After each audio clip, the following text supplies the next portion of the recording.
भागवत में जैसे भगवान का जन्म बताया है, आज आप लोग वो सुन लीजिए। आज जन्म हो जाएगा, फिर आप लोग अपने हिसाब से उस भावना में जाकर के जन्माष्टमी मनाना, देवी को भी याद करना और श्री कृष्ण को भी याद करना। और फिर तो ये दशम स्कंद है। दशम स्कंद के जो कुछ चैप्टर्स हैं उसमें से मैं आप लोगों को भगवान के, जब भगवान ने जन्म लिया उसके कुछ श्लोक आप लोगों को सुना रही हूँ। ठीक, द्वितीय अध्याय का श्लोक है ये। भगवान का गर्भ में प्रवेश और देवताओं के द्वारा गर्भ स्तुति। श्री शुक उवाच प्रलंब बकचाणुरतृणावर्त महाशनै मुष्टिकारिष्ट द्विवद पूतना केशुधेनुकै अन्यैश्चासुर भूपालैर्बाणभौमादिभिर्युत यदुनां कदनं चक्रे बलिमाघ दशंशयः ते पीडितानि विवशुः कुरु पंचाललेकेकयान् शाल्वान् विदर्भान् निषधान् विदेहान् कोसलानपि। परीक्षित, सुखदेव जी कहते हैं, परीक्षित, कंस तो एक स्वयं बड़ा बलि था और दूसरे मगध नरेश जरासंध ये उसे बड़ी सहायता करते थे। तीसरे उसके साथी थे प्रलंबासुर, बकासुर, चाणूर, तृणावर्त, अघासुर, मुष्टिक, अरिष्टासुर, द्विवद, पूतना, केशी और धेनुक। ये सारे राक्षस असुरों का नाम लिया है। तथा बाणासुर और भौमासुर आदि बहुत से दैत्य उसके सहायक थे। इनके साथ वह कंस यदुवंशुओं को नष्ट करने लगा। वे लोग भयभीत होकर के कुरु, पंचाल, केकय, शाल्व, विदर्भ, निषद, विदेह और कोसल आदि देशों में जा बसे। कुछ लोग ऊपर ऊपर से उसके मन के अनुसार काम करने के लिए उसके सेवा में लग गए। जब कंस ने एक एक करके देवकी के 6 बालक मार डाले, तब देवकी के 7वें गर्भ में भगवान के अंश स्वरूप श्री शेष जी, जिन्हें अनंत भी कहते हैं, पधारे। शेष जी आए। आनंद स्वरूप शेष जी गर्भ में आने के कारण देवकी को स्वाभाविक ही हर्ष हुआ, परंतु कंस शायद इसे भी मार देगा, इस भय से उनका शोक बढ़ गया। भगवान अपि विश्वात्मा विदित्वा कंसजं भयं यदुनाम निजनाथानाम योग मायाम समादिशत। विश्वात्मा भगवान ने देखा कि मुझे ही अपना स्वामी और सर्वस्व मानने वाले यदुवंशी कंस द्वारा बहुत सताए जा रहे हैं, तब उन्होंने योग माया को आदेश दिया। अब योग माया को आदेश दिया, क्या कहे? गच्छ देवी व्रजम भद्रे गोपभीर अलंकृतम। भगवान देख रहे थे सब परेशान हो चुके हैं, अनंत जी ऑलरेडी गए, इनके गर्भ में है, देवकी के गर्भ में है, लेकिन देवकी घबराई हुई है कि इनको भी ये मार देंगे। अब भगवान बोले, योग माया बहना, अब तुम्हारा काम है, आ जाओ। गच्छ देवी व्रजम, गच्छ मतलब जाओ, कहाँ जाओ? व्रजम, व्रज में जाओ। गच्छ देवी व्रजम भद्रे गोप भीर अलंकृतम। हे देवी कल्याणी, तुम व्रज में जाओ, वह प्रदेश, वहां पर कौन रहते हैं? गोप भी, ग्वाले और गौओं से सुशोभित है, ऐसा वो जो जगह है, तुम वहां जाओ। और वहां पर रोहिणी है जो वसुदेव की पत्नी है। रोहिणी वसुदेवस्य भार्या आस्ते नंद गोकुले। और रोहिणी जी जो वसुदेव जी की पत्नी है वो नंद जी के यहाँ पर हैं। तुम एक काम करो, वहां जाओ, वहां नंद बाबा के गोकुल में वसुदेव की पत्नी रोहिणी निवास करती हैं। उनकी और भी पत्नियां कंस से डर करके अलग अलग गुप्त स्थानों में वहां रह रही हैं। इस समय मेरा जो अंश है शेष, देवकी के उदर में गर्भ रूप से स्थित है, उसे वहां से निकाल करके तुम रोहिणी के पेट में रख दो। तो देवकी के पेट से बलराम जी को निकाला है, वो निकालने का काम योग माया का था, निकालना है और रोहिणी के गर्भ में डालना है। अब पूछे कैसे होता है? भैया अभी भी होता है, सरोगेसी ऐसी तो होता है, किसी और के गर्भ में किसी और का बच्चा पलता है ना। हम लोग आजकल सरोगेसी में आ गए हैं, तो ये भी टेक्निक होगी। पहले के जमाने में जब आप खोलते हो महाभारत में तो बहुत कुछ दिखता है। मुझे तो बहुत, जैसे कंस के 100 बच्चे हुए, टेस्ट ट्यूब बेबीज थे वो सारे, IVF और ये जो है यहाँ से उठा करके गर्भ में उनके डाल देना, ये क्या है? ठीक, चलिए। तो उन्होंने कहा, कल्याणी ये काम करो, रोहिणी के पेट में रख दो। कल्याणी, अब मैं अपने समस्त ज्ञान, बल और अंशों के साथ देवकी का पुत्र बनूंगा और तुम बहना, तुम नंद बाबा की पत्नी यशोदा के गर्भ से जन्म लेना। अतः अहम अंश भागेन देवक्या पुत्रताम शुभे प्रापस्यामि त्वं यशोदायाम नंद पत्न्याम भविष्यसि। और अर्चिष्यन्ति मनुष्यस्त्वां सर्वकामेश्वरी ईश्वरीं धूपोपहार बलिभिः सर्वकाम वरप्रदाम। हे बहना, तुम नंद बाबा के यहाँ होना, या नंद बाबा यशोदा के गर्भ से उनके घर में होना, पैदा होना, और तुम्हारे लोग तुम्हारी पूजा करेंगे। अर्चिष्यन्ति मनुष्यम त्वाम, मनुष्याम त्वाम, जो सारे मनुष्य हैं वो तुम्हारी अर्चना करेंगे। और तुम जो हो सर्व कामेश्वरी, सर्व काम वरेश्वरी, तुम सब काम पूरा करने वाली हो, सब इच्छाएं पूरी करने वाली हो, ऐसा मान करके, समस्त अभिलाषाओं को पूर्ण करने वाली जान करके लोग तुम्हारी अर्चना करेंगे। धूप दीप नैवेद्य और अन्य प्रकार की सामग्रियां, धूप उपहार बलि भी सर्व काम वर प्रदाम, धूप दीप नैवेद्य एवं अन्य प्रकार की सामग्रियों से तुम्हारी पूजा करेंगे। नामधेयानि कुर्वन्ति स्थानानि स्थानानि च नरा भुवि दुर्गेति भद्रकालीति विजया वैष्णवीति च। जय हो काली माँ की, जय हो दुर्गा माँ की, जय हो महामाया की। कृष्ण कह रहे हैं जन्म के पहले, हे बहना तुम जाना, तुमको लोग पूजा करेंगे, तुम्हारी अलग अलग नाम होंगे। क्या क्या नाम से तुम प्रसिद्ध होगी? दुर्गेति, दुर्गा, भद्रकाली, जय हो काली माँ, विजया, जय हो विजया, ये विजया विमला है उड़ीसा में, वैष्णवी, ये भी आपका एक नाम होगा, कुमुदा, लक्ष्मी, चंडिका, जय हो चंडिका, ना, कृष्णा, और एक नाम है देवी का कृष्णा। तो मैं हमेशा कहती हूँ ना, कृष्ण और कृष्णा का जन्म एक साथ हुआ है।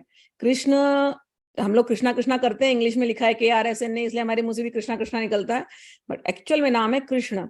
और जब फीमेल हो जाती है तो उसका नाम हो जाता है कृष्णा। तो मैं हमेशा कहती हूँ कृष्ण और कृष्णा का जन्म एक साथ हुआ था, काली और काला का जन्म एक साथ हुआ, काला काली एक साथ, कृष्ण कृष्णा एक साथ, वैष्णव वैष्णवी एक साथ, विष्णु वैष्णवी एक साथ। ठीक है, तो ये इनका अलग अलग नाम है। कुमुदा, चंडिका, कृष्णा, माधवी, कन्याकेती, कन्याकुमारी में इनका नाम, कन्याकुमारी जो देश का जो अंत है जहां पर, ठीक है ना, तो वो भी यही है कन्याकुमारी। माया, नारायणी, नारायणी की बहन, सहोदरी है ना, पद्मनाभ सहोदरी, तो नारायणी, नारायणी, ईशानी, ये भी इनका नाम है, ईशानी, शारदा, सरस्वती, शारदा एति अंबिकेति च। तो हे बहना तुम जाओ, तुम ये पहले एक काम करना, ये गर्भ को यहाँ से वहां करो, और उसके बाद जाकर के कंस को दे देना खबर, और तुमको लोग पूजेंगे, तुम्हारी पूजा होगी, और तुम सबकी इच्छा पूर्ति करोगी, ये मान करके लोग तुम्हारी पूजा करेंगे, और तुम्हारे इतने नाम से तुम विख्यात होगी। अब तुम्हारे लिए लोग पृथ्वी पे बहुत से स्थान बनाएंगे, और दुर्गा, भद्रकाली, विजया, वैष्णवी, कुमुदा, चंडिका, कृष्णा, माधवी, कन्या, माया, नारायणी, ईशानी, शारदा और अंबिका आदि बहुत से नामों से पुकारेंगे। देवकी को गर्भ में खींचे जाने के कारण शेष जी को लोग संसार में संकर्षण कहेंगे, खींचा गया, और लोक रंजन करने के कारण राम कहेंगे, और बलवानों में श्रेष्ठ होने के कारण बलभद्र कहेंगे। गर्भ संकर्षणात् तम वै प्राहु संकर्षणम भुवि रामेति लोक रमणात् बलम बलभद्रुच्छयात्। तो भगवान ने अनंत शेषनाग का भी इतने नाम दिए। अब जो हमने ये जो देवियों का नाम लिया, माया देवी का, वल्लभाचार्य ने, पुष्टि मार्ग के वल्लभाचार्य, उन्होंने अलग अलग स्थान बताए हैं जहां पर, तो उनकी टीका से उन्होंने कहा है कि वाराणसी में जो देवी पूजी जाती हैं वो दुर्गा हैं, ठीक, और अवंती उज्जैन में, वो भद्रकाली रूप में है। और उड़ीसा में विजया, आप विमला जाते हैं ना जगन्नाथ जी में, विमला जी हैं, वो ये विजया। तो उड़ीसा में विजया, और कोल्हापुर में, मुंबई का अपना महाराष्ट्र का कोल्हापुर, वहां पर वो वैष्णवी या महालक्ष्मी के रूप में जानी जाती हैं। तो कोल्हापुर लक्ष्मी, ठीक। और उसके बाद आ गया कि काम रूप में आसाम, कामाख्या, काम रूप में उन्हें चंडिका कहा जाता है। और अंबिका रूप में, तो महालक्ष्मी तो कोल्हापुर में हो गए, अंबिका रूप में ये बंबई में है, मुंबा देवी, ठीक। और नॉर्थन इंडिया में इनको शारदा के रूप में जानते हैं। और कन्याकुमारी में, केप कोमोरिन कहा, कन्याकुमारी में उनको कुमारिका के रूप में जानते हैं। तो इस प्रकार से ये अलग अलग नामों से अलग अलग स्थान पे फेमस हैं। तो इन स्थानों पे आप जा सकते हो और उनको याद कर सकते हो। प्रभुपाद की जो टीका है उसमें उन्होंने श्रील विजय ध्वज तीर्थपाद, उनके पद रत्नावली टीका से उन्होंने और भी डाला है। उन्होंने कहा है कि माया का नाम ही दुर्गा है, और क्योंकि दुर्गा नाम इसलिए है क्योंकि बड़ा ऐसा माया फैलाती हैं ये, इनकी माया को पार करना, इनकी माया को समझना बड़ा ही दुर्गह है, बड़ा ही कठिन है, इसलिए इनका नाम दुर्गा पड़ा। और भद्रा, इनका नाम भद्रकाली है। हमें लगता है काली मतलब भयंकर, भद्रकाली मतलब अरे क्या भयंकर होगी, अरे नहीं, भद्रा का अर्थ क्या होता है? सुभद्रा, सुभद्रा, भद्रा, भद्रा यानी बहुत शुभ। दिखने में काली काली है, काली, काला रंग बड़ा सुंदर होता है, समझ लो एक बात, दिखने में काली नीली होंगी, लेकिन भद्रा, इनका नाम है भद्रकाली, ठीक है। और इनको कहते हैं भद्रकाली इसलिए क्योंकि ये नीली रंग की है, बहुत गहरा नीला रंग है, वो गहरा नीला रंग कई बार काला दिखता है, इसलिए इनका नाम भद्रकाली है। और इनका नाम विजया, विजया क्यों है? बहुत पावरफुल है ये शक्ति, इसीलिए इनका नाम विजया पड़ा है। और क्योंकि ये विष्णु की ये शक्ति है, इसलिए इनका नाम वैष्णवी पड़ा है। और क्योंकि ये सब की भोग की इच्छा पूरी करती हैं, ये जो हमारे श्री कृष्ण की बहन है ना, सबकी इच्छा पूरी करती हैं भोग की, इसलिए उनका नाम पड़ा है कुमुदा। और क्योंकि ये राक्षसों को, दुश्मनों को, और हमारे जीवन की जो परिस्थितियां, कठिन कठिन परिस्थितियां जो हमारे जीवन में दुश्मन बनकर के खड़े हैं, हमारे अपने मन के सोच जो हमें भगवान से जुड़ने नहीं देते, ऐसी जो भीषण परिस्थितियां, भीषण जो शत्रु है हमारे जीवन की, उनका जो नाश करती है, इसीलिए उनका नाम पड़ा है चंडिका। और क्योंकि वो हर प्रकार का भोग जिसकी तरफ हमारा मन आकर्षित होता है, क्योंकि वो देने में समर्थ हैं, इसीलिए उनका नाम पड़ा है कृष्णा। तो ये पद रत्नावली टीका श्री विजय ध्वज तीर्थपाद, उनकी ये वाणी है। तो ये अभी हमने इनके देवी के अलग अलग नामों को समझा है। जब आप लोग आज कृष्ण जन्माष्टमी मनाएंगे, बहना की भी अष्टमी मनाओ बहना भी आई है साथ में।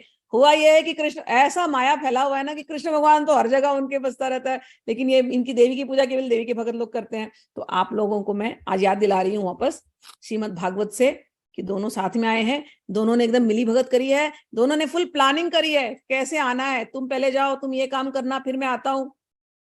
तीनों मतलब भाई बहन, अब ये सुभद्रा है ना, भद्रकाली या सुभद्रा जो भी कहो, सबने मिलकर के प्लान किया है। आगे चलते हैं। जब भगवान ने इस प्रकार से आदेश दिया, तब योग माया ने कहा जो आज्ञा। ऐसा कहकर उनकी बात शिरोधार्य की और उनकी परिक्रमा करके वे पृथ्वी लोक में चली आई। और भगवान ने जैसा कहा था वैसा किया। जब योग माया ने देवकी का गर्भ ले जाकर रोहिणी के उदर में रख दिया, तब पूर्ववासी बड़े दुख के साथ आपस में कहने लगे, हाय बेचारी देवकी का गर्भ तो गया। भगवान भक्तों को अभय करने वाले हैं, वे सर्वत्र सब रूप में हैं, उन्हें कहीं आना जाना नहीं है, इसलिए वे वसुदेव जी के मन में अपनी समस्त कलाओं के साथ प्रकट हुए। अब ये काम हो गया। भगवान कैसे प्रकट हुए सुनो। वसुदेव जी के मन में समस्त कलाओं के साथ प्रकट हुए।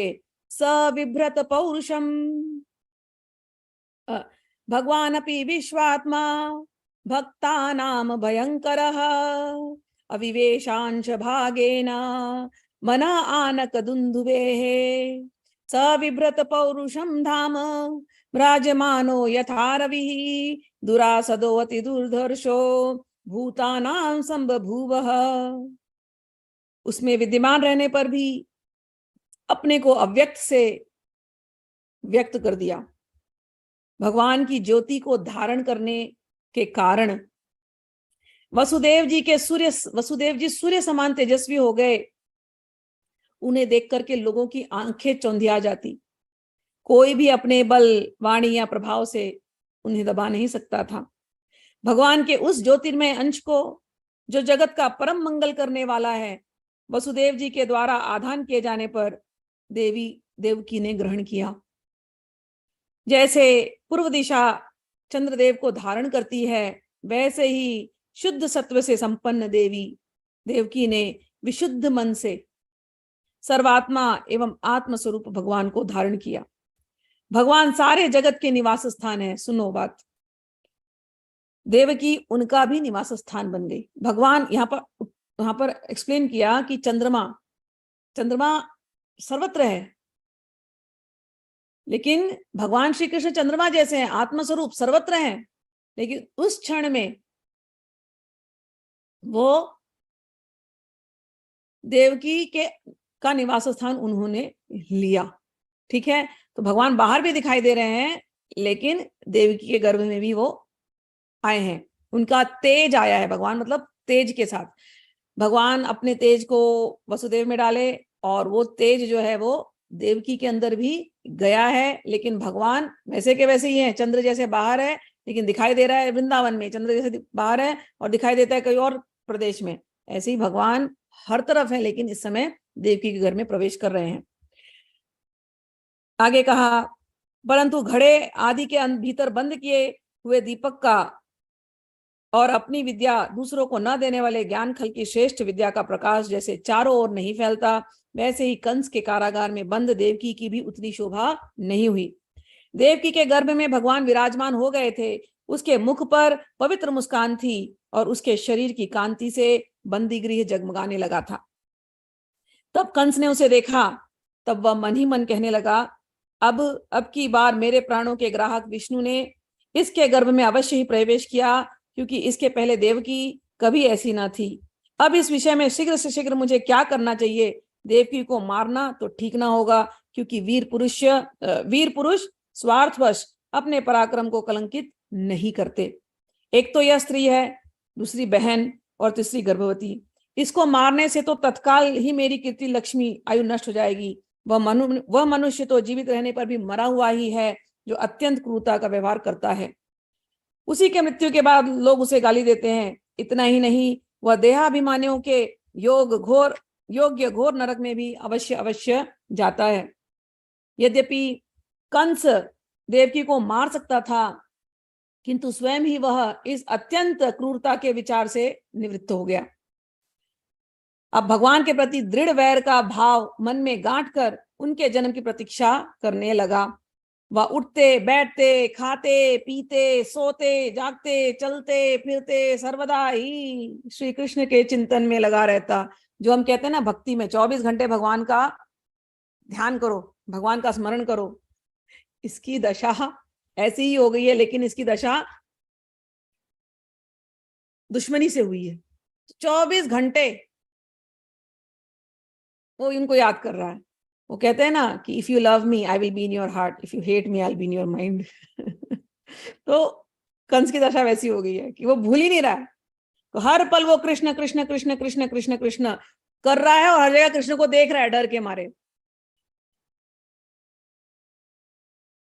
श्री कृष्ण में देख उसे सारा जगत, जहां उसकी आंखें पड़ती, जहां कुछ खड़का होता, वहां उसे श्री कृष्ण दिख जाते। इस प्रकार उसे सारा जगत श्री कृष्ण में दिखने लगा। परीक्षित, भगवान शंकर और ब्रह्मा जी कंस के कैद खाने में आए। ब्रह्मा जी आए और शिव जी आए। कंस की दशा तो कृष्ण में हो चुकी थी, भले वो हेट्रेड से कर रहा था लेकिन कृष्ण में हो चुका था वो। और शंकर जी आए और ब्रह्मा जी आए अब इस कंसागर में। उसके साथ उनके साथ अपने अनुचरों के सहित समस्त देवता और नारद आदि ऋषि भी आए। वे लोग सुमधुर वचनों से सबकी अभिलाषा पूर्ण करने वाले श्री हरि की इस प्रकार से स्तुति करने लगे। अब ब्रह्मा जी स्तुति कर रहे हैं, अभी भगवान का प्रकट्य हुआ नहीं है, तो ये स्तुति ब्रह्मा जी करने वाले हैं। बहुत सुंदर स्तुति है। सत्यव्रतम सत्यपरम त्रिसत्यम सत्यस्य योनिं निहितं च सत्ये सत्यस्य सत्यामृत सत्यनेत्रं सत्यात्मकं त्वां शरणां प्रपन्ना। कई लोग पूछते हैं कि क्या क्या प्रार्थना करें कृष्ण जन्माष्टमी पर। तो आप लोगों को अगर इच्छा हो तो ये दशम स्कंद खोलना, घर में भागवत अगर हो, श्रीमद् भागवत का दशम स्कंद 10th कैंटो अध्याय नंबर 2, अध्याय नंबर 2 का श्लोक नंबर 26 से प्रार्थना शुरू होती है, जो कि ब्रह्मा जी की प्रार्थना है। तो यदि आपको ये करना है तो आप लोग ये कर सकते हो, ठीक है। अगर संस्कृत पढ़ना अच्छा लगता है तो आप लोग कीजिए, या इस लीला को पढ़ लीजिए, ठीक है। सत्यव्रतम सत्य परम त्रिसत्यम सत्यस्य योनिं निहितं च सत्ये सत्यस्य सत्यामृतं सत्यनेत्रं सत्यात्मकं त्वां शरणं प्रपन्ना। जब भागवत शुरू होती है तो भागवत का पहला श्लोक ही संत लोग कहते हैं, जब वो बैठे थे, कि सत्यम परम धीमहि। भगवान का नाम नहीं लिया। भागवत का प्रथम स्कंद का प्रथम श्लोक एंड होता है सत्यम परम धीमहि। हम उस सत्य पर ध्यान करते हैं, मेडिटेटिंग ऑन द ट्रुथ। अब यहाँ अब हम 10वें स्कंद में हैं और भगवान प्रकट होने वाले हैं। और ब्रह्मा जी आकर के क्या कहते हैं? सत्यव्रतम सत्य परम त्रिसत्यम। कहते हैं कि प्रभो आप सत्य संकल्प हैं, सत्य ही आपकी प्राप्ति का श्रेष्ठ साधन है। कई लोग बोलते हैं ना भगवान को कैसे पाया जाए, ब्रह्मा जी कह रहे हैं सत्य से। गीता में बार बार भगवान कहते हैं सत्य के रास्ते पर चलो, सरल हो जाओ, निष्कपट हो जाओ। भगवान सत्य संकल्प है और सत्य परम त्रिसत्यम, भगवान को पाने का जो रास्ता है वो भी सत्य का ही है। सृष्टि के प्रलय के पश्चात पूर्व प्रलय के पश्चात और संसार की स्थिति के समय इन असत्य अवस्थाओं में भी आप सत्य हैं। पृथ्वी, जल, तेज, वायु और आकाश, इन 5 दृश्यमान्य सत्यों के आप ही कारण हैं और उनमें अंतर्यामी रूप में आप ही विराजमान हैं। आप इस दृश्यमान जगत के परमार्थ स्वरूप हैं। आप ही मधुर वाणी और समदर्शन के प्रवर्तक हैं। भगवान आप तो बस सत्य स्वरूप हैं। हम सब आपकी शरण में आए हैं। यह संसार क्या है? एक सनातन वृक्ष। भगवान ने 15वें अध्याय में गीता के सिखाया, ये संसार क्या है? एक सनातन वृक्ष है, किसका रिफ्लेक्शन है? अब ब्रह्मा जी वही कह रहे हैं कि सत्य तो आप हो। यह संसार क्या है? एक सनातन वृक्ष। इस वृक्ष का आश्रय है एक प्रकृति। इसके 2 फल हैं इस संसार के, सुख और दुख। गीता का 15वां अध्याय। सुख और दुख 3 जड़ें हैं, सत्व, रज और तमस। 4 रस हैं, धर्म, अर्थ, काम और मोक्ष। इसके जानने के 5 प्रकार हैं, श्रोत्र, त्वचा, नेत्र, रसना और नासिका। इसके 6 स्वभाव हैं, पैदा होना, रहना, बढ़ना, बदलना, घटना और नष्ट हो जाना। इस वृक्ष की छाल है 7 धातु, रस, रुधिर, मांस, मेद, अस्थि, मज्जा और शुक्र। 8 शाखाएं हैं, 5 महाभूत, मन, बुद्धि और अहंकार, इसमें मुख आदि नवों द्वार खोडर हैं, ठड्डे हैं, 9 द्वार का ये शरीर है।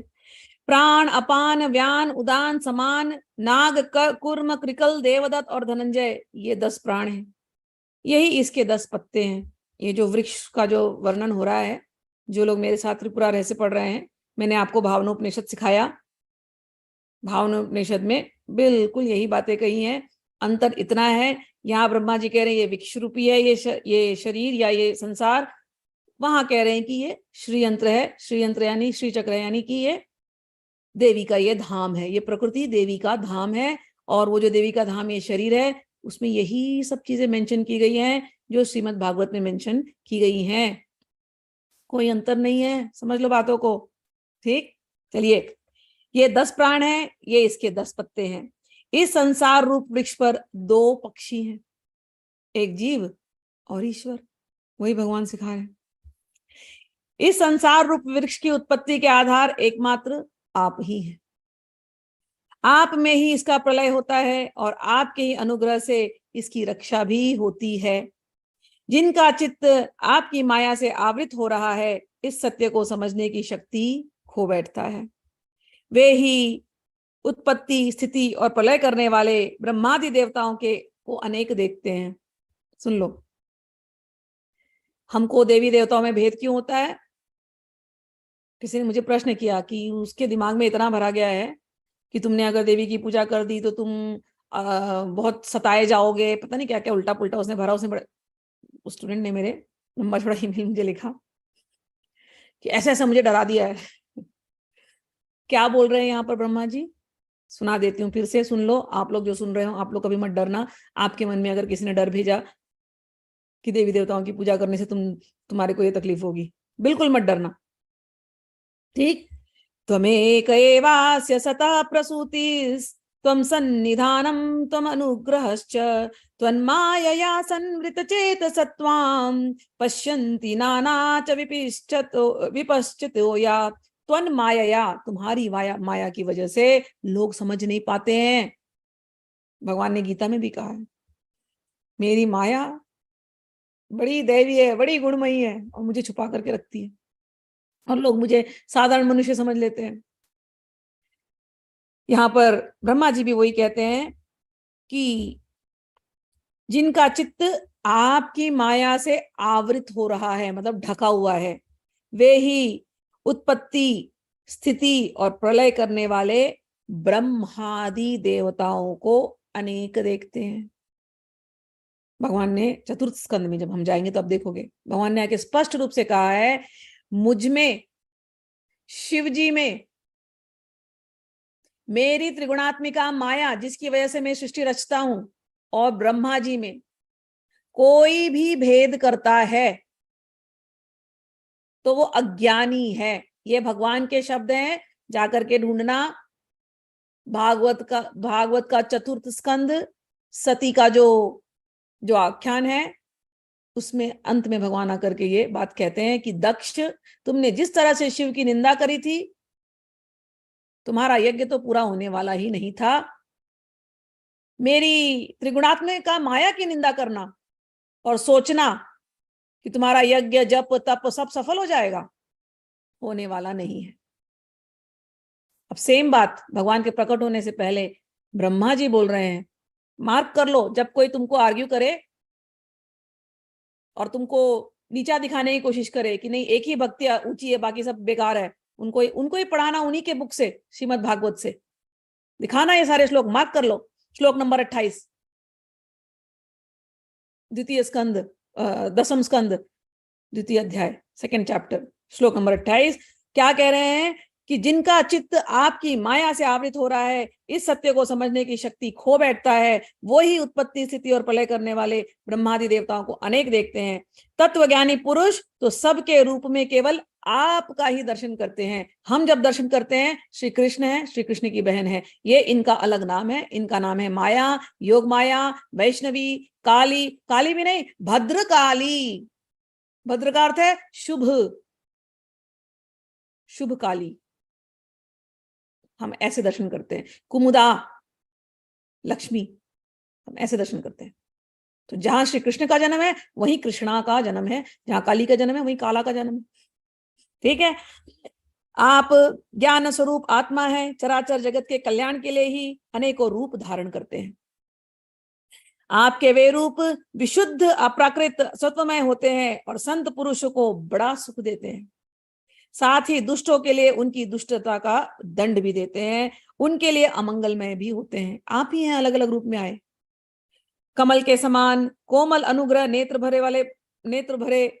वाले प्रभु, कुछ बिरले लोग ही आपके समस्त पदार्थों और प्राणियों के आश्रय स्वरूप रूप में पूर्ण एकाग्रता से अपना चित्त लगा पाते हैं और आपके चरण कमल रूपी जहाज का आश्रय लेकर इस संसार सागर को बछड़े के खुर के गड्ढे के समान अनायास ही पार कर जाते हैं। त्वयंबुजाक्षा अखिल सत्वधाम्नी समाधिनावेशित चेतसेकै त्वत्पाद पोतेन महत्कृतेन कुर्वन्ति गोवत्सपदं भवाब्धिम। ये भवसागर बड़ा कठिन है पार करना, समुद्र के जैसे। लेकिन भगवान जो आपके चरणों को पकड़ ले उसके लिए भवसागर कैसे लगता है पता है? गाय का खुर, उसमें पानी भर जाए, गाय का खुर कितना छोटा सा, उसके अंदर पानी भर गया, वो कोई पानी है? तो जिसने आपके चरणों को पकड़ लिया भगवान, वो तो ये भवसागर ऐसे ही पार कर जाता है। स्वयं समुत्तीर्य सुदुस्तरम द्विमन भवार्णवं भीम भद्र सौहृदाः भवत्पदाम्बोरुहनावमत्रते निधाय याता सदनुग्रहो भवान। आपके भक्तजन सारे जगत के निष्कपट प्रेमी सच्चे हितैषी होते हैं। भक्तों के गुण सबके हितैषी होते हैं वो। और क्या भक्तों के गुण? निष्कपट, छल रहित। वे स्वयं तो इस भयंकर और कष्ट से पार करने योग्य संसार सागर को पार ही कर जाते हैं, किंतु औरों के कल्याण के लिए, ये भक्तों का स्थिति है, औरों के कल्याण के लिए भी वे यहाँ आपके चरण कमलों की नौका स्थापित कर जाते हैं। ये भक्तों का लक्षण है। उनके लिए आप अनुग्रह स्वरूप है। हे कमल नयन, ये अन्ये अरविंदाक्ष विमुक्त मानिनस् वयस्त भावाद विशुद्ध बुद्धयः आरुह्य कृच्छ्रेण परम पदम यतः ततः पतन्त्यधोन आनदृत युष्म दंग्र्यः। हे कमल नयन, जो लोग आपके चरण कमलों की शरण नहीं लेते तथा आपके प्रति भक्ति भाव से रहित होने के कारण जिनकी बुद्धि भी शुद्ध नहीं है, वे अपने को झूठ मूठ का मुक्त मानते हैं। वास्तव में तो वे बद्ध ही हैं। वे यदि बड़ी तपस्या और साधना का कष्ट उठाकर किसी प्रकार ऊंचे से ऊंचे पद पर भी पहुंच जाएं, ब्रह्म पद तक, निराकार जो लोग कहते हैं, तो भी वहां से नीचे गिर जाते हैं। परंतु भगवान जो आपके निज जन हैं, तथा न ते माधव तावका क्वचिद भ्रश्यन्ति मार्गा त्वयि बद्ध सौहृदाः त्वयाभिगुप्ता विचरन्ति निर्भया विनायकानि कपमूर्धसु प्रभो। जो आपके अपने हैं, जो आपके निजजन हैं, कौन होता है निजजन भैया? भगवान कहते हैं ना गीता में, तू मेरा सखा है, तू मेरा सखा है। सखा अपना होता है, अपना निजजन। तू मेरा इष्ट है, तू मेरा भाग है, तू मेरा भक्त है। जिसने इस चीज को समझ लिया, ये मुरली मनोहर मेरा दोस्त है, बस मित्र है, मेरा मेरा सखा है, मेरा प्राण प्रिय है, मेरा प्रियतम है, मेरा लाडला है, मेरा अपना है। वो होते निजजन।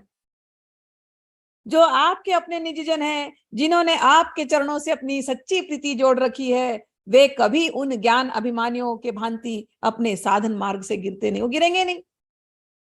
वे बड़े बड़े विघ्न डालने वालों की सेना के सरदारों के सिर पर पैर रख करके निर्भय विचरते हैं, क्योंकि कोई भी विघ्न उनके मार्ग में रुकावट नहीं डाल सकता,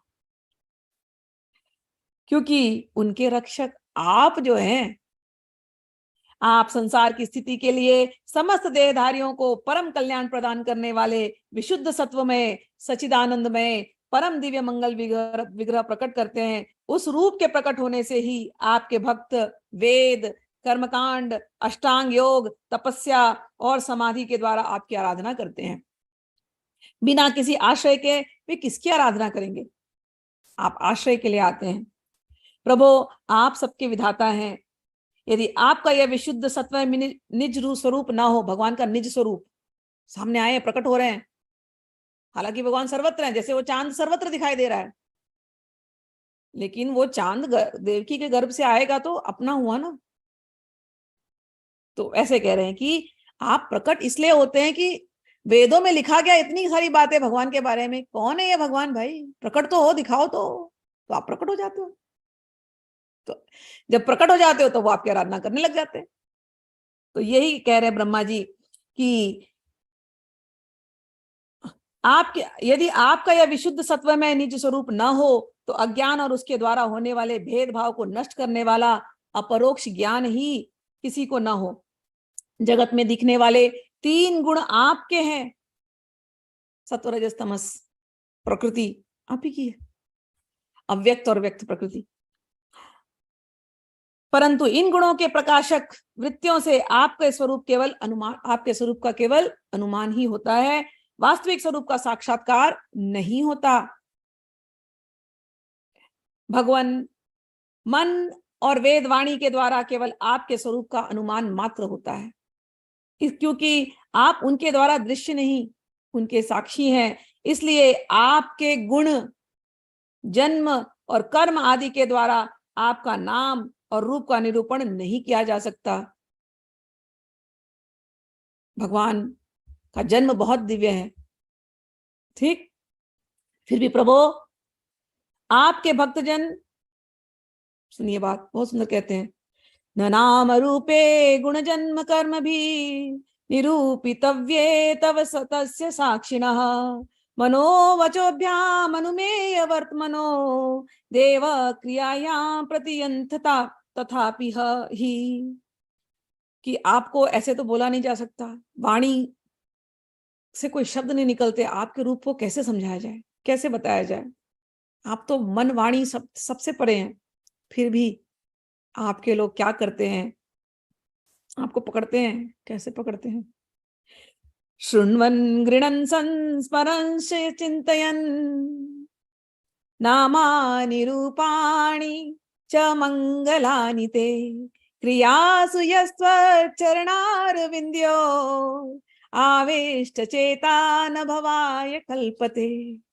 आप पकड़े तो नहीं जा सकते प्रभु, लेकिन आपके भगत लोग सुन सुन करके आपके मंगल नामों को सुनते हैं, मंगल कथाओं को सुनते हैं, आपके रूप के बारे में सुनते हैं।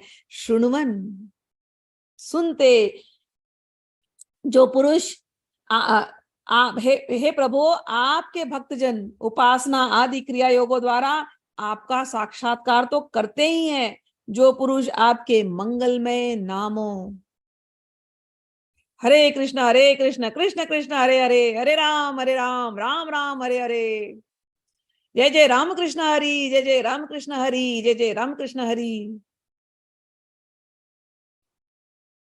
अलग अलग भगवान के नाम है। हे कृष्ण गोविंद हरे मुरारे, हे नाथ नारायण वासुदेव, जय जय राधा रमण हरि बोल, जय जय राधा रमण हरि बोल। अलग अलग नाम है भगवान के, अलग अलग पद हैं, अलग अलग भजन हैं। ये सब कुछ आपको भगवान से जोड़ते हैं। लिखा है, यहां पर लिखा है, कौन बोल रहे हैं? ब्रह्मा जी। इनके हृदय में ज्ञान कौन देता है? पहला ज्ञान तेने ब्रह्म हृदय आदि कवि, ये भगवान ही ज्ञान देने वाले हैं। और कोई देवी के भगत लोग हैं, उनके दिमाग में अभी भी प्रश्न आता हो, भैया वो ज्ञान शक्ति, वो देवी है, उन्होंने ब्रह्मा जी को ज्ञान दिया है, वही ब्रह्मा जी के मुंह से बुलवा रही हैं। क्या बुलवा रही हैं? शृण्वन् गृणन् संस्मरन् च चिन्तयन् नामानि रूपाणि च मंगलानि ते। जो पुरुष आपके मंगलमय नामों और रूपों का श्रवण, कीर्तन, स्मरण और ध्यान करता है, श्रवण, गृणन, संस्मरण संस्मरण, चिंतन। क्या करना है? श्रवण, कीर्तन, स्मरण और ध्यान, यही करना है बस। क्या क्या ध्यान करना है? नामानि, अनेकों नाम, रूपाणी, अनेकों रूप, जो कि मंगल है। ठीक है। और आपके चरण कमलों की सेवा में ही चित्त लगाए रखता है, उसे फिर जन्म मृत्यु संसार चक्र में नहीं आना पड़ता। संपूर्ण दुखों को हरने वाले भगवान आप सर्वेश्वर हैं। यह पृथ्वी तो आपका चरण कमल ही है। सुन लो बात। यह पृथ्वी तो आपका चरण कमल है। कहाँ रहते हो पृथ्वी पे? ये जो पृथ्वी है ना, जिसपे तुम रह रहे हो, इसको आपको लगता है संसार बड़ा दुखमय है। अरे जब मुझे तो ये भगवान का चरण कमल नजर आता है तो दुखमय कहाँ, इस संसार में बड़ा सुख है। अगर हम भगवान को साथ लेकर के चलते हैं तो सुख ही सुख है। ये पृथ्वी, ब्रह्मा जी कह रहे हैं, ये जो पृथ्वी है ये आपके चरण कमल है। आपके अवतार से इसका भार अब दूर हो गया है। धन्य है प्रभु।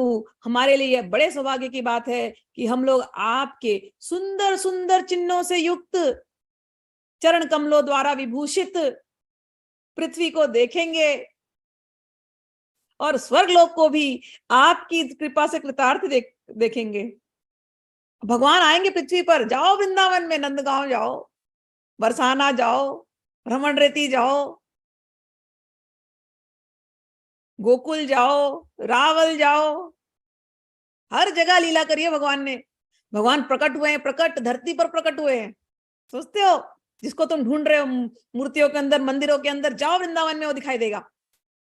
आज भी है और पूरी धरती ही उसका है, हर जगह है। जिस हृदय में भगवान का स्मरण हो रहा है, जिस हृदय में, जिस वाणी से भगवान का कीर्तन हो रहा है, जिस कान से भगवान का श्रवण हो रहा है, जिसके मन से भगवान का स्मरण हो रहा है, उसका हृदय वृंदावन है, वहीं भगवान प्रकट हो जाते हैं। डूबे रहो इस हृदय के अंदर। ये पृथ्वी, कहते हैं ये पृथ्वी तुम्हारे चरण कमल है। भैया ये शरीर किससे बना? ये पृथ्वी तत्व से बना। जो इस शरीर से भगवान का स्मरण कर रहा है, भगवान का आविर्भाव इसी शरीर में हो जाता है। चरण कमल यही है। भावना, भावना से पकड़ो उनको, भावना से, कहीं दूर नहीं। प्रभो आप अजन्मा है। यदि आपके जन्म के कारण के संबंध में हम कोई तर्क ना करें तो यही कह सकते हैं कि यह आपका एक लीला विनोद है। ऐसा कहने का कारण यह है कि आप तो द्वैत के लेश से रहित सर्वधिष्ठाना स्वरूप हैं और इस जगत की उत्पत्ति, स्थिति तथा प्रलय अज्ञान के द्वारा आप में भी आरोपित है। प्रभो आपने जैसे अनेक बार मत्स्य, हयग्रीव, कच्छप, नरसिंह, वराह, हंस, राम, परशुराम और वामन अवतार धारण करके हम लोगों की और तीनों लोगों की रक्षा करी है। तो पहले अवतारों की बात करी यहाँ पर, अब कह रहे हैं वैसे ही आप इस बार पृथ्वी का भार हरण कीजिए। हे यदुनंदन, हम आपके चरणों में वंदना करते हैं। और देवकी जी को कहा, माता जी यह बड़े सौभाग्य की बात है कि आपके कोख में हम सबका कल्याण करने के लिए स्वयं भगवान पुरुषोत्तम अपने ज्ञान बल आदि अंशों के साथ पधारे हैं। अब आप कंस से तनिक भी मत डरिए। अब तो वो कुछ ही दिनों का मेहमान है। आपका पुत्र यदुवंश की रक्षा करेगा। परीक्षित, ब्रह्मा आदि देवताओं ने इस प्रकार भगवान की स्तुति करी। उनका रूप यह है। इस प्रकार निश्चित रूप से तो कहा नहीं जा सकता। सब अपनी अपनी मति के अनुसार उसका निरूपण करते हैं। इसके बाद ब्रह्मा और शंकर जी को आगे करके देवगण स्वर्ग में चले गए। तृतीय अध्याय में चलते हैं। समय तो है, थोड़ा सा पढ़ती हूँ क्योंकि इसके बाद साधना भी करनी है, लेकिन कुछ कुछ श्लोक पढ़ लेती हूँ। ठीक है, बहुत सुंदर है, क्या करूं। जब भगवान प्रकट हुए तो कैसा था? परीक्षित, अब समस्त गुणों से युक्त बहुत सुहावना समय आया। रोहिणी नक्षत्र था। रोहिणी नक्षत्र था। आकाश के सभी नक्षत्र, ग्रह और तारे शांत सौम्य हो रहे थे। दिशाएं स्वच्छ प्रसन्न थी। दिशा प्रसेदुर्गगनम गनम निर्मलोडुगो दिशा प्रसेदुर्ग गणम निर्मलोडु गणोदयम मही मंगल भूयिष्ठ पुर ग्राम व्रजाकरा। कैसा था? दिशाएं प्रसन्न थी, स्वच्छ थी, निर्मल आकाश में तारे जगमगा रहे थे, पृथ्वी के बड़े बड़े नगर, छोटे छोटे गांव, अहीरों की बस्तियां और हरी हीरे आदि की खानें मंगलमय हो रही थी। नदियों के जल निर्मल हो गया था भगवान के आने के पहले। रात्रि के समय में सरोवर में कमल खिल रहे थे। कमल खिल रहे थे, क्यों खिल रहे थे? कमल है ना, सूर्य को देके खिलता है। रात्रि के समय कमल नहीं खिलेगा, रात्रि के समय बंद हो जाएगा। लेकिन रात्रि के समय कमल खिल रहे हैं क्योंकि भगवान आने वाले। ऐसा प्रकाश, चंद्रमा जो था ऐसा प्रकाश दे रहा है, ऐसा प्रकाश दे रहा है जैसे सूर्य खिला हो, तो कमल खिल गए सारे रात्रि के समय। वन में वृक्षों की पंक्तियां रंग बिरंगे गुच्छों से लद गई, सब जगह फूल ही फूल आ गए। कहीं पक्षी चहक रहे थे, रात्रि का समय लेकिन रात्रि नहीं लग रहा था, कहीं पक्षी चहक रहे थे, कहीं भौरे गुनगुना रहे थे।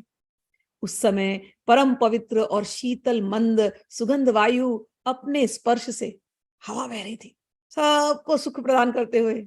इतने दिन सब लोग त्रस्त थे, अब हवा बह करके जैसे संदेश दे रही हो, अब तुम्हारा दुख भरे दिन गए रे भैया, सुख भरे दिन आए हो रे।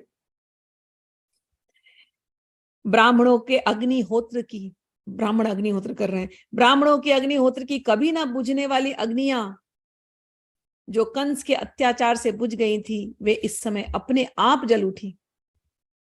संत पुरुष पहले से ही चाहते थे कि असुरों की बढ़ती न हो पाए। अब उनका मन सहसा प्रसन्नता से भर गया। जिस समय भगवान के आविर्भाव का अवसर आया, स्वर्ग में देवताओं की दुंदुभियां अपने आप बजने लगी, किन्नर गंधर्व मधुर स्वर में गाने लगे तथा सिद्ध और चारण भगवान के मंगलमय गुणों की स्तुति करने लगे। विद्याधारियां अप्सराओं के साथ नाचने लगी और बड़े बड़े देवता और ऋषि मुनि आनंद से भरकर के पुष्प की वर्षा करने लगे। जल से भरे हुए बादल समुद्र के पास जाकर धीरे धीरे गरजने लगे। जन्म मृत्यु के चक्र से छुड़ाने वाली जनार्दन अवतार का समय था। निशिथ चारों ओर अंधकार साम्राज्य था। उसी समय सबके हृदय में विराजमान भगवान विष्णु देव रूपिणी देवकी के गर्भ से प्रकट हुए, जैसे पूर्व दिशा में 16 कलाओं से पूर्ण चंद्रमा का उदय हो गया हो। तमद्भुतम बालकम अंबुजे क्षणम चतुर्भुजम शंख गदायुधायुधम श्रीवत्स लक्ष्मम गलशोभि कौस्तुभम पीतांबरम सांद्र पयोद सौभगम महार वैदूर्य किरीट कुंडल त्विषा परिष्वक्त सहस्त्र कुंतलम उद्दाम कांचन गद कंकणादिभि विरोचमानं वसुदेव ऐक्षत स विस्मयोत्पुल्ल विलोचनो हरिं सुतं विलोक्यान दुन्दुभिस्तदा कृष्णावतारोत्सवं सव संभ्रमो स्पृशन् मुदा द्विजेभ्यो अयुत माप्लुतो गवाम। वसुदेव जी ने देखा भगवान ऐसे गर्भ से, मतलब देवकी के गर्भ से नहीं निकले जैसे औरतों के हमारे निकलते, ना ना ना ना ना, भगवान प्रकट हुए हैं चतुर्भुज रूप में। वसुदेव जी ने देखा उनके सामने एक अद्भुत बालक है, उसके नेत्र कमल के समान कोमल और विशाल हैं। 4 सुंदर हाथों में, 4 हाथ वाले प्रकट हुए हैं, 4 सुंदर हाथों में शंख गदा चक्र और कमल लिए हुए हैं। वक्षस्थल पर श्रीवत्स का चिन्ह है। अत्यंत सुंदर सुवर्णमयी रेखा है।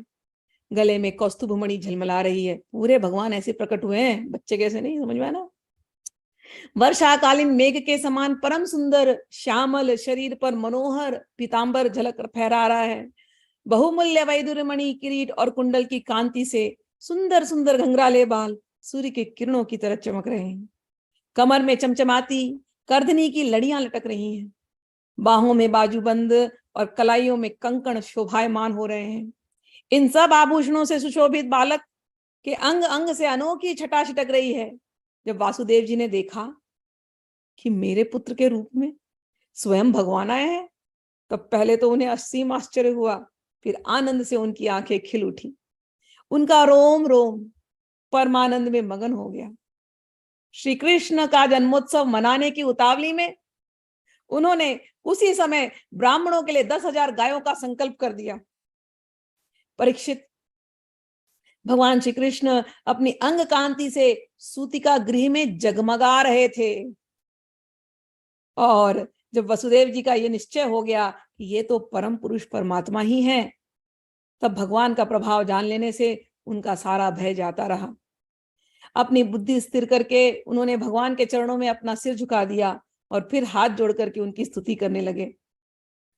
स्तुति की, और उन्होंने स्तुति करी, बहुत सुंदर सी स्तुति है। और उसके बाद देवकी ने भी स्तुति करी है, और देवकी की स्तुति थोड़ा पढ़ करके, समय तो हो गया है, भगवान की थोड़ी बातें पढ़ करके फिर एंड कर देती हूँ 5 मिनट में, ठीक है।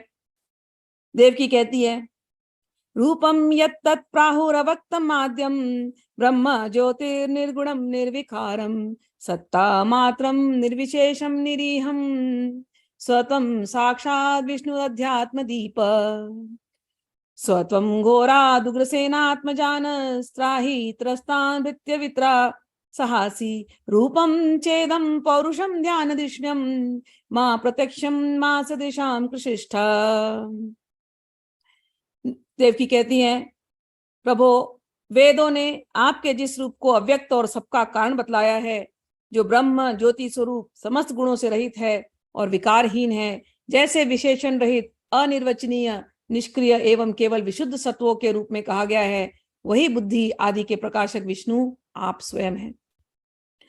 आप सर्वशक्तिमान और परम कल्याण के आश्रय हैं। मैं आपकी शरण लेती हूँ। हे मधुसूदन, इस पापी कंस को यह बात मालूम ना हो कि आपका जन्म मेरे गर्भ से हुआ है। मेरा धैर्य टूट रहा है। आपके लिए मैं कंस से बहुत डर रही हूँ। इन्हें तो डर लगने लगा, वसुदेव का डर खत्म हो गया, लेकिन इन्हें डर लगने लगा कि ये मेरा बेटा है, इसको कंस कुछ ना कर दे। तो कह रही, मेरा धैर्य टूट रहा है। इनके अंदर वात्सल्य फूट पड़ा। अब आपके लिए मैं कंस से बहुत डरी हूं, भगवान होते हुए भी डर लग रहा है इन्हें। विश्वात्मन, आपका यह रूप अलौकिक है, आप इस रूप में मत जाइए। इतने अलौकिक रूप में जाएंगे तब तो बहुत गड़बड़ हो जाएगी। आप बिल्कुल एकदम साधारण से बालक बन जाइए, क्योंकि इनको दूध पिलाना है। विश्वात्मन, आपका यह रूप अलौकिक है। आप शंख चक्र गदा और कमल की शोभा से युक्त अपना यह चतुर्भुज रूप आप छुपा लीजिए, आप साधारण बालक बन जाइए। प्रलय के समय आप इस संपूर्ण विश्व को अपने शरीर में वैसे ही स्वाभाविक रूप से धारण करते हैं जैसे कोई मनुष्य अपने शरीर में रहने वाले छिद्र रूप आकाश को। वही परम पुरुष परमात्मा आप मेरे गर्भवासी हुए। यह आपकी अद्भुत लीला, मनुष्य लीला नहीं तो और क्या है। तो कह रहे हैं कि बहुत इनके अंदर वात्सल्य आ गया, कह दी आप ये चतुर्भुज रूप हटाइए, आप छोटे बच्चे बन जाइए और आप छुप जाइए। मैं आपका ये अलौकिक रूप किसी को दिखाना नहीं चाहती। माँ का वात्सल्य, डर गई है ना कि अपने बच्चों को कैसे बचाऊं मैं, कि नहीं तो कंस को तो छोड़ेगा नहीं कंस इसको। भगवान कहते हैं, भगवान ने पूर्व की कहानी बताई है। जब तुम्हारा पहला जन्म हुआ था उस समय तुम्हारा नाम कृष्णी था और ये वसुदेव सुतपा नाम के प्रजापति थे। तुम दोनों के हृदय बड़े ही शुद्ध थे। जब ब्रह्मा जी ने तुम दोनों को संतान उत्पन्न करने की आज्ञा दी तब तुम लोगों ने इंद्रियों को दमन करके उत्कृष्ट तपस्या की। तुम दोनों ने वर्षा, वायु, घाम, शीत, उष्ण आदि काल के विभिन्न गुणों को सहन किया और प्राणायाम द्वारा अपने मन को धो डाले। तुम दोनों कभी सूखे पत्ते खा लेते और कभी हवा पी करके रह जाते। ये माता पिता थे, पूर्व जन्म की तपस्या। तुम्हारा चित्त बड़ा शांत था। इस प्रकार तुम लोगों ने मुझसे अभिष्ट वस्तु प्राप्त करने की इच्छा से मेरी आराधना की।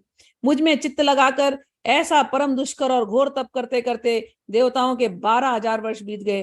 पुण्यमयी देवी, उस समय मैं तुम दोनों पर प्रसन्न हुआ क्योंकि तुम दोनों ने तपस्या, श्रद्धा और प्रेममयी भक्ति से अपने हृदय में नित्य निरंतर मेरी भावना की थी।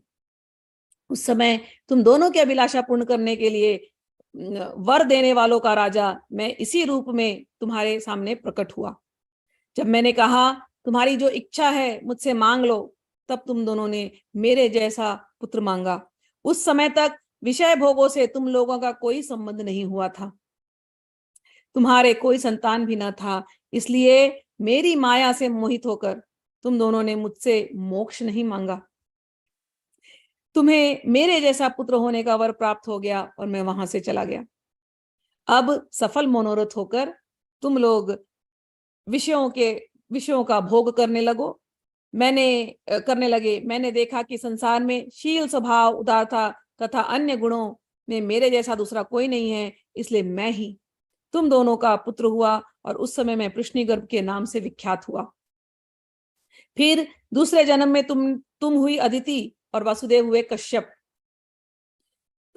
उस समय भी मैं तुम्हारा पुत्र हुआ। मेरा नाम था उपेंद्र। शरीर छोटा होने के कारण मुझे वामन भी कहते थे। सती देव की, तुम्हारे इस तीसरे जन्म में भी मैं उसी रूप से तुम्हारा पुत्र हुआ हूं। मेरी वाणी सदा सत्य होती है। मैं तुम्हें अपना यह रूप इसलिए दिखला दिया कि तुम्हें मेरे अपूर्व अवतारों का स्मरण हो जाए। यदि मैं ऐसा नहीं करता तो केवल मनुष्य शरीर से मेरे अवतार की पहचान नहीं हो पाती। तुम दोनों मेरे प्रति पुत्र भाव तथा निरंतर ब्रह्म भाव रखना। इस प्रकार वात्सल स्नेह और चिंतन के द्वारा तुम्हें मेरे परम पद की प्राप्ति होगी। तो तुम वात्सल्य भाव से मुझे याद रखना और तुम्हें परम पद की प्राप्ति होगी। श्री सुखदेव जी कहते हैं, इतना कह करके भगवान चुप हो गए।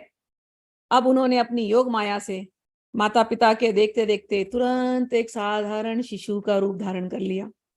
तब वसुदेव जी ने भगवान की प्रेरणा से अपने पुत्र को लेकर सूतिका गृह से बाहर निकालने की इच्छा की। उसी समय नंद पत्नी यशोदा के गर्भ से योग माया का जन्म हुआ। योग माया की जय हो, जो भगवान की शक्ति होने के कारण उनके समान ही जन्म रहित हैं। उनका भी जन्म नहीं होता, उनकी भी जन्म ऐसे ही हुआ है एकदम, ठीक है। वहां पर भी अलग प्रार्थना हुई है। वो हम लोग देवी के जब पुराण पढ़ते हैं तो उसमें समझ में आता है, वहां पर अलग प्रार्थना हुई है। चलिए, उसी योग माया ने द्वारपाल और पूर्ववासियों की समस्त इंद्रिय वृत्तियों की चेतना हार ली। वे सब के सब अचेत होकर सो गए। बंदी गृह के सभी दरवाजे बंद थे। उनमें बड़े बड़े किवाड़, लोहे की जंजीरें और ताल जड़े हुए थे। फिर हमको पता है जेल खुल गया। फिर वो वहां से लेकर के गए हैं और वसुदेव जी ने नंद बाबा के गोकुल में जाकर के देखा कि सब के सब गोप नींद से अचेत पड़े हुए हैं और उन्होंने अपने पुत्र को यशोदा जी के सैया पर सुला दिया और उनकी नवजात कन्या को लेकर के वो कंसागृह आए हैं। फिर उस नवजात कन्या ने कंस को बराबर बताया कि तू किसको मार रहा है, तुझे मारने वाला तो कहीं और है। ये सब कथा हम लोग जानते हैं। एक बात और बता देती हूँ कि जब वो बोल करके गई, इसमें लिखा हुआ है, ये है दशम स्कंद का चौथा अध्याय। समय तो हो गया ये बोल करके खत्म करती हूँ, ठीक है। परंतु श्री कृष्ण की वह छोटी बहन साधारण कन्या तो नहीं थी, देवी थी। उसके हाथ से छूट करके तुरंत आकाश में चली गई और अपने बड़े बड़े 8 हाथों में आयुध लिए हुए दिख पड़ी। दिव्यास्त्र गंबरा लेपरत्नाभरण भूषिता, धनुशूलेषु चर्मा शिश शंख चक्र गदाधरा, सिद्धचारण गंधर्वैरप्सरा किन्नरोरगै, उपारितो बलिभिः स्तूयमाने अब्रवीत। वह दिव्यमाला, वस्त्र, चंदन और मणिमय आभूषणों से विभूषित थी। उसके हाथों में धनुष, त्रिशूल, बाण, ढाल, तलवार, अष्टभुजा, शंख चक्र और गदा, ये 8 आयुध थे। सिद्ध, चारण, गंधर्व, अप्सरा, किन्नर और नागागण बहुत सी भेंट की सामग्री उन्हें अर्पित करके स्तुति कर रहे थे। और फिर वो योग माया वहां से निकल करके अलग अलग जगह पे गई और जहां पर वो अभी हैं उस जगह का नाम है विंध्याचल। विंध्यवासिनी, ये वही देवी हैं जिनका जन्म श्री कृष्ण के साथ हुआ था। तो विंध्याचल निवासिनी विंध्यवासिनी की जय हो, श्री कृष्ण की जय हो। आप लोगों को कृष्ण जन्माष्टमी की बहुत बहुत बधाइयां। कल थोड़ा